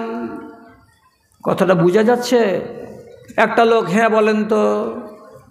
একবার এক সময়ে যেদিন কারেন্ট ছিল না, শামসি স্টেশনের পশ্চিম প্ল্যাটফর্মে সামনে এবং পূর্ব দিকের প্ল্যাটফর্মে পিলারের ওপরে এত বড় বড় একগুলো লালটনের আলো দেখেছেন জ্বলতে? না দেখেননি? কোন দেশের লোক এগুলা? যে কারেন্ট ছিল না সেই যুগে, তো স্টেশনে একটু তো আলো লাগবে। মাগরিব হতে গেলেই এত বড় চেরাগ কাঁচ দিয়ে ঘেরা বাঁধা খুঁটির ওপরে রেখে দিয়ে চলে আসলো, সারা রাত আলোটা জ্বলবে। তো বাদশাহ নিজের আমলে চৌরাহাতে চৌরাহাতে একটা করে দ্বীপ জ্বালিয়ে রাখতো যাতে দেশটাকে একবারে অন্ধকারে ডুবে না যায়। মেয়ে দুটা কি বলছে? বাদশার জ্বালানো চেরাগের পার্শ্বে রাতের বেলায় দাঁড়িয়ে আমরা সুতা কাটি, এটা তো আমাদের চেরাগ নয়। তো মশলাটা কী রে বাবা? তো বলছে মশলাটা হলো এই যে আমরা যে বাদশার চেরাগের আলোতে সুতা কাটছি, তো এই সুতা কাটা আমাদের জায়েজ হচ্ছে। ওরে আল্লাহ রে, তোরা কোন দেশের বেটি ছিলি গে? দুই বোন যে বলছে আমাদের কি পরের আলোতে দাঁড়িয়ে দাঁড়িয়ে সুতা কাটা হালাল হচ্ছে না হালাল হয় না? যদি বলেন এটা হালাল নয়, তাহলে কাল থেকে আমরা সুতা রাতের বেলায় কাটবো না, যতটি হবে দিনের বেলাতেই হবে। আর যদি বলেন জায়েজ আছে, হালাল আছে, তাহলে রাতের বেলাতেও সুতা কাটবো। কার আলোতে? তো বাদশার আলোতে। ইমাম মালিক, এই ইমাম আহমদ বিন হাম্বল প্রথমেই জিজ্ঞাসা করে বলছেন, মাগে তোরা কোন বাড়ির বেটি? তোর বাপচা ছাড়া কেমন? তোদের বাড়িখানে দিন আর ইমানের চর্চাটা কত ছিল? তোরা কি আল্লাহ তাআলা এত বড় পরেশগার আর এত বড় দিনদার করেছে যে রাস্তার কিনারার আলোতে সুতা কাটবি বাদশার চেরাকের আলোতে? তো এটা হালাল হচ্ছে না হারাম হচ্ছে? এত বড় মশলা তোরা জানতে আলি? তোদের ইমানকে আল্লাহ তাআলা কত মজবুত করেছে রে মা। তখন বলছে আমাদের পরিবারের নাম হলো বিশির আল হাফি, এটা হলো আমাদের দাদাজি, ইনি ছিলেন পরেশগার দিনদার আল্লাহওয়ালা, উনার পরিবারের আমরা লোক, উনার আমরা পতিন, আমরা হারামে হাত লাগাই না, মুখ লাগাই না, আমরা আল্লাহর নাফরমানি জীবনে একটা রতি পরিমাণে করিনি, করব না। হারাম যদি হয় তো জীবনে ওই আলোতে আমরা সুতা কাটতে যাব না। ইমানকে লাভবেন? লেপে দেখেন, এগুলো ইমান। যদি আপনি এটা বুঝতে না পেরে থাকেন, তাহলে আবার আপনাকে বলছি, ইব্রাহিম বিন আদহাম আজকের কথা নয়, সে অনেক দিন, তার মানে কি ধরে নিন 1200-1100 বছর আগেকার কথা। একটা ইব্রাহিম বিন আদহামের মতো লোক তোয়াফ করেছে। কাবার তোয়াফ করার পরে সাফা মারওয়া দৌড়ানোর পরে পানি পান করতে হয়, হ্যাঁ না বলুন? পানি পান করতে হয়। সাফা মারওয়া দৌড়াবার পরে জমজমের পানি পান করতে হয়। তো জমজমের ইন্দারার কাছে এসে দাঁড়িয়ে আছে সোজা পাগলা হয়ে। একজন লোক জিজ্ঞেস করে বলছে, আওয়ালা তাশরাবু জমজমা, এই জমজমের পানি পান করবে না? সাফা মারওয়া দৌড়ে আসার পরে যে জমজমের পানি পান করতে হয়, তো পানি পান করবা না? পানি উঠাও আর পান করো। তখন বালতি থাকতো এখানে, বালতি ডুবিয়ে পানি উঠাও, পানি পান করো। তো ইব্রাহিম বিন আদহাম কি বলছেন, হাজা দালবুস সুলতান, ও ভাই পানি তো পান করব, কিন্তু আমার কাছে বাসন নাই, আমার কাছে রশি নাই, দড়ি নাই। দড়িতে বাসনটাকে বাঁধবো আর বেঁধে ইন্দারাতে নামিয়ে পানি তুলবো, আর তোলার পরে আমি জমজমের পানি পান করব, এরকম ব্যবস্থা নাই। লোকটা বলছে, এই যে বালতি রাখা আছে, বালতিটাকে ডুবাও, ডুবিয়ে পানি তোলো। তখন বলছে, এটা বালতি আমার নয়, এটা হলো এই এলাকার আমিরের বালতি। আমির যদি আমাকে অনুমতি না দেয় তো তার বালতি ইন্দারায় ডুবানো যাবে না। অতএব আমিরের কোথায় বাড়ি আমি তাকে চিনিও না, এবং তার বিনা অনুমতিতে এই বালতিটা তার ইন্দারায় নামাতে পারবো না। ইমান খুঁজছেন? ইমানের দিকে তাকান। আপনার ইমান তো চানাচুরে বিক্রি হয়। কি ইমান পুষে রেখেছি আমি আর আপনি? আল্লাহজি বাড়ির মেন গেটে এত বড় পাথর কিনে এনেছেন, কোটি টাকার বাড়ি বানাবার পরে ওতে কি ছবি লাগানো আছে? তো কাবার ছবি।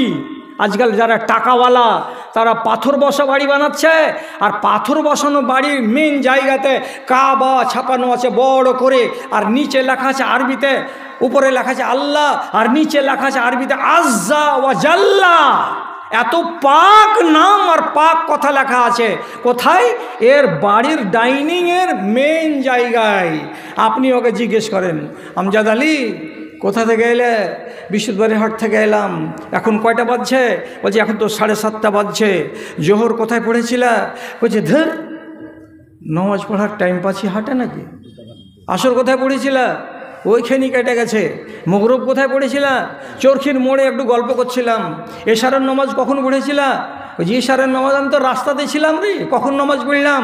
তো এখন তুমি বাড়ি ঢুকলে, তোমার চোখের সামনে কাবা, আর কাবার উপরে লেখা আছে আল্লাহ, আর তার নিচে লেখা আছে আজ্জা ওয়া জাল্লা। যেই আল্লাহ রাব্বুল আলামিনের পবিত্র ঘরকে নিজের দেয়ালে সাজিয়ে রেখেছো, আর সেই আল্লাহ রাব্বুল আলামিনের কাবাকে সামনে করে কিবলা মনে করে তোমাকে দিনে আর রাতে যে 30 রাকাত নামাজ পড়তে হয়, 17 রাকাত ফরজ, 12 রাকাত সুন্নাতে মুআক্কাদা, আর 1 রাকাত হলো বেতর। এই নমাজটি নাই। তোমার মতন হারামি লম্পট, তোমার মতো ছ্যাঁচোর চোর, তোমার মতো 2 নম্বর পোকা লাগা মুসলমান ভারতবর্ষের মাটি তার কটা আছে বলো? ফাজিলামো করার জায়গা পাও না। কি মেন গেটে লেখা আছে আরবিতে হাজা মিন ফাজলে রাব্বি। এটা কার কথা? নবী সুলাইমানের কথা। উনাকে আল্লাহ রাব্বুল আলামিন সারাটা জমিনে পূর্ব এবং পশ্চিমের মালিক বানিয়েছিলেন। এত বড় তিনি রাজার রাজা হয়েছিলেন।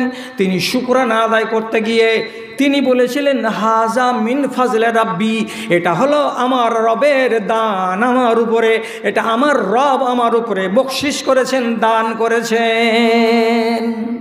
কে বলেছিলেন? নবী সুলাইমান। তাহলে আল্লাহর শুকরিয়া আদায় করছেন। আপনার বাড়িরও মেন গেটে লেখা আছে আরবিতে, টাইলস কিনে পাওয়া যায় হাজা মিন ফাজলে রাব্বি, এটা আমার রবের দান, এটা আমার আল্লাহর দান। আল্লাহ দান করেছে। পঞ্চায়েতের কতটি টাকা মেরেছিস মনে আছে তো? হারামি টাকা দিয়া বাড়ি বানিয়ে তুই বলছিস ফাজলে রব্বি? তোর ইমানের খবর আছে? তোর ইমানের খবর আছে? ওয়াজ শুনতে এসেছ হাজির হাটের লোক। গোড়াতেই বলেছিলাম যেদিন আসবো সেদিন আলাদা আলাদা কথা বলবো। ইয়াহিয়া বিন আকসাম বলে একজন বড় মুহাদ্দিস, তার বাড়িতে ছিল একটা তার বান্দি, কেনা মেয়ে ছেলে লন্ডি, বান্দিকে বিক্রি করা জায়েজ। উনি তার বান্দিকে একদিন বিক্রি করে দিলেন হাটে নিয়ে গিয়ে। নতুন মালিকের বাড়ি গেল এই বান্দি যাওয়ার পরে ফজর হয় কটার সময়? 5টার সময়। ও জাগে কয়টার সময়?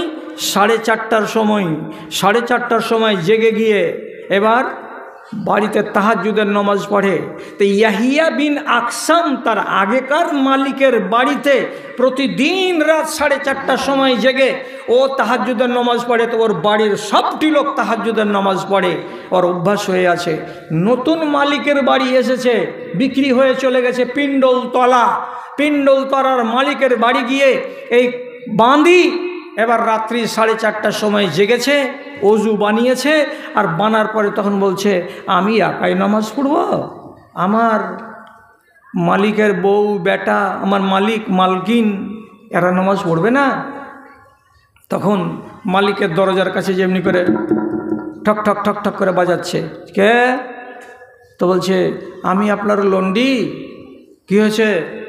উঠেন, নামাজের টাইম হয়ে গেছে, নামাজ পড়বেন না? তখন কইছে মালিক বিছানাতে শুতে শুতে কইছে আসবাহানা, ফজর হয়ে গেছে? তখন বলছে না না না ফজর হয়নি। হাট, কেখানে আছে যা। ও তো এক ধাক্কা খেয়ে হলো বেটার ঘরের কাছে যে ঠক ঠক ঠক ঠক করছে। কে? আমি আপনাদের কাজের মেয়ে বান্দি। তো উঠেন, নামাজ পড়েন। তখন বেটা আর বউ একসাথে আওয়াজ করে বলছে আসবাহানা, সকাল হয়ে গেছে, ফজরের টাইম হয়ে গেছে। বান্দিটা বলছে না না না না না ফজরের আজান হয়নি, এখন তাহাজ্জুদের টাইম চলছে। বেটাও এখান থেকে জোরে আওয়াজ করে বলছে যা, আমদাজি এখন রাত 4:30টার সময়তে উঠেতে এসছে, যা এখান থেকে যা।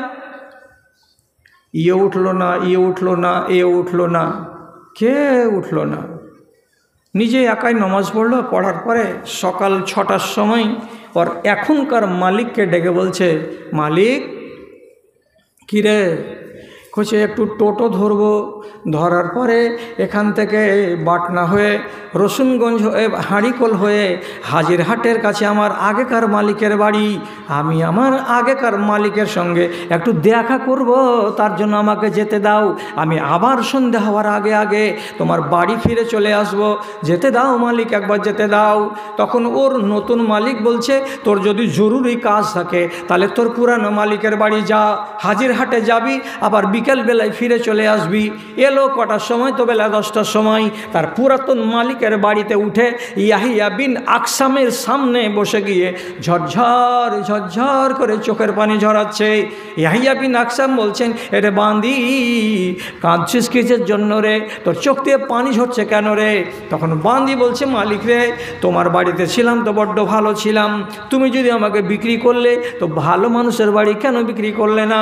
তুমি আমাকে বিক্রি করেছো এমন বাড়িতে গিয়ে যেই বাড়ির আসল মালিকটাও জাগে না এবং তার বাড়িওয়ালিটাও জাগে না, যেই বাড়ির বেটা ছেলেটাও জাগে না, যে বাড়ির মেয়ে ছেলেটাও জাগে না, কোনো একটাও লোক তাহাজ্জুদের নামাজ পড়ে না। কেবল কোনো রকম করে তারা ফজরের নামাজটা আদায় করে, এছাড়া আর নফল নামাজ কেউ পড়ে না। এমন বাড়িতে তুমি আমাকে কিসের জন্য বিক্রি করে দিলে? ওহো, একটা কাজের মেয়ে তাহাজ্জুদের নামাজ পড়ে আর বাড়ির লোকটিকে নামাজ পড়াতে পারছে না বলে চোখের পানি ঝরিয়ে ঝরিয়ে কাঁদছে। আর নিজের পুরাতন মালিককে এসে বলছে আপনি আমাকে ঘুরিয়ে এলেন, ওই বাড়িতে আপনি আমাকে রাখেন না, 3 দিনের মধ্যে মধ্যে ব্যবসাকে ফেরত করা যায়, আপনি যদি ফিরিয়ে নেন আমাকে তো বড্ড আমার মনটা ভালো হবে। ইয়াহিয়া বিন আকসাম তার পরের দিন যত টাকাতে বিক্রি করেছিলেন অতটি টাকা পিণ্ডলতলার মালিককে জমা দিয়ে তার বাঁদিকে ফিরিয়ে নিয়ে চলে আসছেন। এটা কে? এটা কাজের মেয়ে, এটা বাঁদি, রাতের বেলায় জাগে। কিসের জন্য জাগে? তাহাজ্জুদের নামাজ পড়ার জন্য জাগে। এটা কি? এটার নাম ঈমান। আপনার হাজিরহাটের যতটি বেটি ছেলে আছে আর হাঁড়িকোল আর রসুনগঞ্জের বেটি ছেলে আছে, ডেকে বলবেন তো পুরা করে নামাজ পড়িস না? কি ঈমান পুষে রেখেছি। এই ঈমানে আপনি কল্যাণ পাবেন। মেয়েদেরকে আর ওয়াজ করবো না, আমি আপনাদেরকে বলছি, অন্যায় করছেন তো আপনার ভেতর কাঁদে না কেন? এই কথাটার জবাব দেন। এক জায়গাতে ন্যায়ের কাজ হবে আর এক জায়গাতে অন্যায়ের কাজ হবে। হ্যাঁ, গত কয়দিন আগে মুর্শিদাবাদের এক জায়গায় এলান করা হলো, দোকান বসতে দেওয়া হবে না। দোকান বসেনি, পাবলিকের জমজমাট বাজার লাগেনি, জালসার ময়দানে রাত 8টা হয়ে যাচ্ছে তো একটাও লোক নাই। তো যে মৌলবি সাহেব দোকানটাকে বন্ধ করেছিল, ওই মৌলবি সাহেবকে রাত 8:30টার সময় গাঁয়ের লোক এসে দিল উত্তম মধ্যম ধুলাই। শালা তোর লেগে দোকান বসলো না, আর তোর জন্য জালসা জুড়লো না, আর মাদ্রাসার টাকাও হলো না। মৌলবি সাহেব তো মেয়ের খেয়ে ধুম। তারপরে রাত্রি 8:30টার সময় মাইক ধরে এলান করে বলছে, যারা যারা কাজকার দোকানদার আছো, দূরেরগুলো তো বাড়ি চলে গেছো, এবারে এসে দোকান লাগাও। জালসার চারিদিকে যেখানে যেখানে জায়গা পাবে। বলতে নেই 15 মিনিটের ভেতরে পাছা কুদাটাও বসে গেল। এটাকে কী কহে যে ছেলে পেলে পাছা কুদায় না একটাতে এমনি এমনি করে, জগিং বা জাম্পিং বসলো, মূর্তি বসলো, হইয়া পড়া বাচ্চাগুলাকে ওপরে পৌঁছে দাও, করতে করতে নিচে আসবে, ছেলেপেলে হাসবে আর খেলবে, ওর মা দাঁড়িয়ে দাঁড়িয়ে দেখবে, ওর মার ভিতরে খেলে সুটসুট করবে, একবার হামি চড়তে পাই তুমি। ওটাও বসলো। চুরির দোকান বসলো, বেটি ছেলে হুড়াহুড়ি করে ঠেলাঠেলি করে বাজারও করলো, আর রাতের বেলায় কি হলো? জালসাও হলো, আর সকালবেলায় মাদ্রাসার 1.5 লাখ টাকা আয় হলো। বুঝতে পারছেন তো? হাজিরহাটের লোক আপনারা বলছেন যে মেলা বসতে দেওয়া যাবে না। শুধু কি এইখানে আওয়াজ উঠেছে? সারা দুনিয়াতে আওয়াজ উঠে গেছে, হারামি ইনকাম চলবে না। আমি বলছি জালসা না মেলা, আমি বলছি জালসা করছেন না মেলা। একগুলো লোক আওয়াজ তুলেছে, কি বলে, তোমরা ডেট দিচ্ছ কিসের জন্য? বলো যে আমরা জালসাতে যাব না যদি ওইখানে মেলা লাগে। তাহলে আমাদের বলার আগে আপনার ইমানে কি মাকুর সাথে হাওয়া ছেড়ে দিয়েছে নাকি, না ব্যাঙে ছেটে নিয়েছে? আপনারা বলতে পারছেন না যে একটা বান্দাকে আসতে দেব না কোনো দোকানদারকে। বেরেলিদের যখন মেলা লাগে উরুসের, তো উরুসের মেলাতে মেলাও বসে, আর কাওয়ালিও হয়, আর পীরের দরগারে সিজদাও হয়। মানে একদিকে ধর্ম চলছে আর একদিকে অপকর্ম চলছে।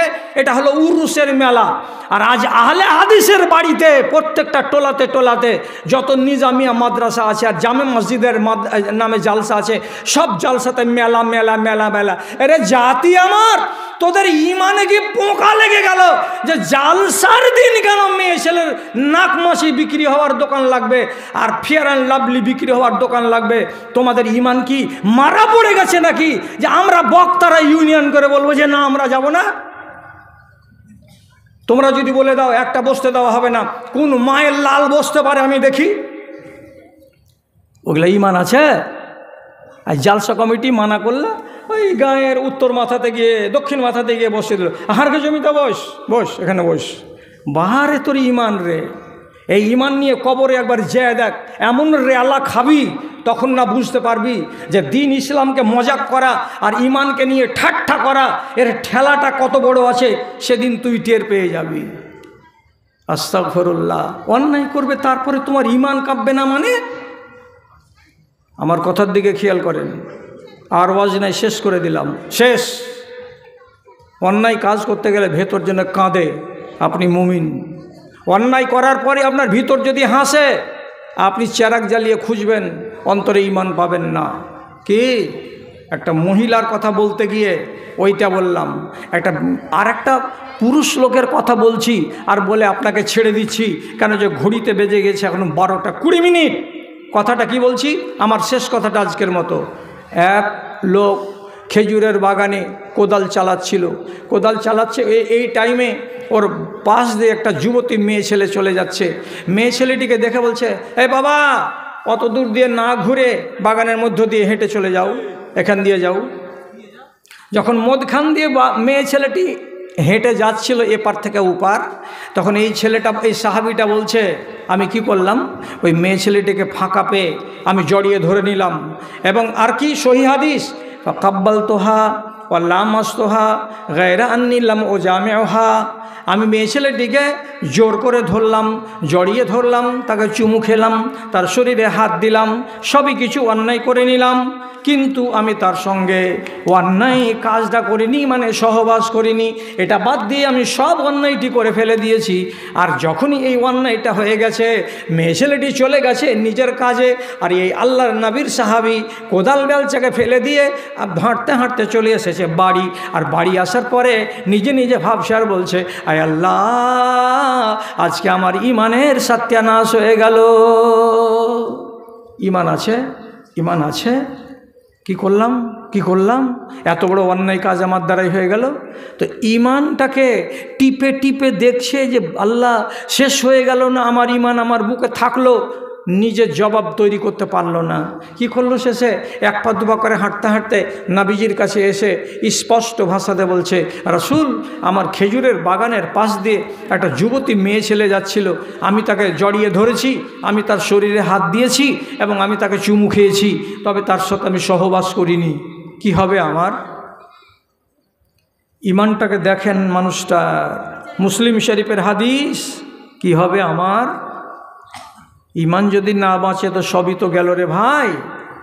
রাসূলুল্লাহ তখন বলছেন, আচ্ছা, আমি তো তোমাকে দেখতে যাইনি, কোনো মানুষ তো তোমাকে দেখতে পাইনি, আর ওই মেয়ে ছেলেটি এখানে এসে কেস করেনি, তো তুমি কেন বলতে এলে? কি দরকার ছিল তোমার বলার? তো বলছি যে, রাসূল, এটা তো দিলের মালিক আল্লাহ, আর আল্লাহ রাব্বুল আলামিন তো আমার নড়াচড়া সব কিছু লক্ষ্য করছেন, দেখছেন। তা আমি কাউকে না বলতে গেলেও আল্লাহ রাব্বুল আলামিন দেখেছেন, আর আমার এতে যদি ঈমান নষ্ট হয়ে যেয়ে থাকে, তো এই ঈমান নিয়ে যদি কবরে যাই তো আমার কি দুর্গতি হবে, এই ভেবে চিন্তে আপনার কাছে এসেছি, আপনি আমার কিছু সুরাহা করে দেন। চিন্তা করে দেখেন, একটা ভুল করার পরে একটা মানুষের ভেতরটা কত কেঁপে উঠেছে। রাসূলুল্লাহ বলছেন, আমার কাছে এই সমস্যার সমাধান নিবে বলে আসার পর মসজিদে নববীতে নামাজ পড়েছ? তো লোকটি বলছে, জি, এইমাত্র আপনার পিছন দিকে দাঁড়িয়ে মুক্তাদি হয়ে নামাজ পড়লাম 4 রাকাত জোহরের, এবং আর তার সাথে সাথে সুন্নাতে মুআক্কাদাও পড়ে নিয়েছি। রাসূলুল্লাহ যখন শুনতে পেলেন যে আমার পিছন দিকে দাঁড়িয়ে জোহরের নামাজ আদায় করেছে এবং আগে আর পরে যেটি সুন্নাত আছে সেইটি পড়েছে, তখন রাসূলুল্লাহ লোকটির দিকে তাকিয়ে তাকে আস্তে আস্তে করে আশ্বস্ত করে বলছেন, ইন্নাল হাসানাত ইউযহিবুনা সাইয়্যাত। ওরে আমার সাথী, ওরে আমার সাহাবী, তোমার ভেতরটা কেঁদে উঠেছে কি বলে, যে আমি একটা অন্যায় করেছি, তার জন্য আমার ভেতর কি হলো, ঈমান কি হলো বলে। শুনো শুনো শুনো, আল্লাহ রাব্বুল আলামিন বলছেন, কাবিরা গুনাহ যদি হয় তো চোখের পানি ঝরিয়ে রাতের বেলায় মাপ চাইতে হয়, 2 দিন 3 দিন 4 দিন 5 দিন 6 দিন, তাহলে মাপ হয়। আর যদি সাগিরা গুনাহ হয় তো সাগিরা গুনাহ মাপ চাইতে গেলে নমাজ পড়ে নমাজের মাঝখানে তুমি যদি 3 বার 4 বার আল্লাহকে বলো, আল্লাহ মাপ দাও, আল্লাহ মাপ দাও, তাহলে আল্লাহ রাব্বুল আলামিন নমাজ পড়ার কারণেই তোমার সাগিরা গুনাহগুলোকে সব ধুয়ে দেবেন, সব মাফ করে দেবেন। অতএব খেজুরের বাগানে যেটা পাপ করেছো, এই জোহরের নামাজ পড়ার কারণে তোমার সেই পাপ মাফ হয়ে গেছে। কেন যে জোহরের নামাজে তুমি টোটাল 5 বার আল্লাহকে বলেছো, আস্তাগফিরুল্লাহ, আল্লাহ তোমার কাছে মাপ চাইছি, আল্লাহ তুমি আমাকে মাপ দাও, আল্লাহুম্মা গফিরলি, আল্লাহ তুমি আমাকে মাপ দাও। 4 রাকাত নামাজে কয়বার মাপ চেয়েছি? 5 বার। 5 বার কয়বার? পহিলা সিজদা থেকে উঠে কি দোয়া বলতে হয়? 2 জন লোক জলদি বলেন। পহিলা সিজদা থেকে উঠলেন তো উঠে কি দোয়া বলতে হয়? আল্লাহুম্মা গফিরলি ওয়ারহামনি ওয়াহদিনি ওয়াফিনি ওয়ারজুকনি। তো পহিলা শব্দটা কি? আল্লাহ মাগফিরলি, আল্লাহ আমাকে মাফ দাও। তো 4 রাকাতে কয়বার বলা হলো? 4 বার। আর শেষবারের বার আত্তাহিয়াতে পড়লেন, দরুদ পড়লেন। দরুদ পড়ার পরে আল্লাহুম্মা ইন্নী যালামতু নাফসি যুলমান কাসীরান ওয়া লা ইয়াগফিরু যুনুবা ইল্লা আনতা ফাগফিরলি, আল্লাহ আমাকে মাফ দাও। 4 রাকাত নামাজে কয়বার মাফ চাইলেন? 5 বার। যে ব্যক্তি নমাজে আল্লাহর কাছে মাপ চাইছে সে ব্যক্তি নিশ্চিত সে মাপ পেয়ে যাবে। রাসূলুল্লাহ কি বললেন? নমাজ পড়েছে আমার পিছন দিকে, যাও তোমার সাগিরা গুনাহ মাপ। আমি অত লম্বা না করে শুধু এই কথাটাই বলছি, এই লোকটা মাঠে পাপ করলো আর করার পরে আমার ঈমান গেল না থাকলো, এটার উপরে চিন্তা বেড়ে গেল। আর আপনি কোন মুসলমানের মুসলমান, চায়ের দোকানে বসে বসে মগরব হজম হয়ে যাচ্ছে, আপনার ভিতর কেঁপে উঠে না একবারও? হ্যাঁ, হুকিং করে তার লাগিয়ে ক্রেশার মেশিন চালাচ্ছেন আর ধান ঝাড়ছেন আর নমাজে যাচ্ছেন। আপনি কেমন মুসলমান আমি ভেবে চিন্তা পাই না। আপনারা কেমন মা কেমন বেটি, পরের বাড়ির বিয়েতে চলে যাচ্ছেন মাথার কাপড় ফেলে দিয়ে বেহায়ার মতো, আর প্যান্ডেলে আজনাবি বেটা ছেলের সামনে মুখামুখি হয়ে বসে খানা খাচ্ছেন। ঈমান কোথায় গেছে? হায়া শরম কোথায় গেছে জাতির? তওবা করেন, ঈমানটাকে সলিড রাখেন, ভালো ঈমান নিয়ে কবরে যান। দুনিয়াতে সুখী হবেন, আখেরাতেও সুখী হবেন। হাজিরহাটে আজকের রাত্রিতে যতটি লোক এখন 12টা 25 পর্যন্ত আমার বয়ান শুনলো, সমস্ত লোকটির জন্য আমার দোয়া থাকবে আল্লাহ রাব্বুল আলামিনের কাছে। পরওয়ারদিগার, এ মানুষগুলো যতদিন বাঁচে আল্লাহ তুমি এদের ঈমানটাকে সলিড করে রাখো, বলুন আল্লাহুম্মা আমিন। এরা যেন কোনো দুর্নীতিতে না জড়িয়ে যায়, এরা যেন হালাল রুজি খায়, হারাম রুজি থেকে বেঁচে থাকে। মায়েরা যতটি এখানে ওয়াজ শুনতে এসেছে তারা যেন বেনামাজি না হয়, এরা যেন নামাজ ত্যাগকারিনী না হয়, এরা যেন যে কোনো কষ্টই হোক না কেন তোমার নামাজকে যেন হিফাজত করে এবং পর্দাকে বাঁচিয়ে জীবন কাটাতে পারে। আল্লাহ তাদের জন্য দোয়া রাখছি। আচ্ছা, মসজিদের সেক্রেটারি ওর শ্বশুরের নামে দিয়েছে টাকাটা, মসজিদের সেক্রেটারি তার শ্বশুরের নামে 1500 টাকা দিয়েছে। এবার তো আপনারা একসাথে ময়দান খালি করে দিবেন। তো একসাথে পূর্ণিয়া থেকে